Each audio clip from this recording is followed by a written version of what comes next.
オーストラリアドルに関する発表を控える4日のカレンダーを確認しましょ Let's take a closer look with the economic う。calendar. 米国市場は独立記念日のためお休みです。 The Independence Day. 深夜1時半に5月のオーストラリア住宅建設許可件数が発表されます。同件数は直近3ヶ月間で増加していま For す。 the past 3 months.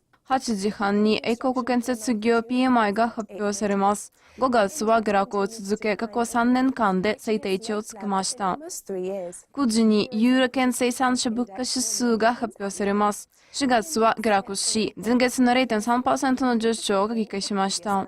13時半に6月のカナダ製造業 PMI が発表されます。生産高の増加が新規受注の減少を激化したため、5月の同指数はほぼ変動しませんでした。23時半に6月のオーストラリア AIG サービス業指数が発表されます。5月は3ヶ月ぶりに上昇に転じました。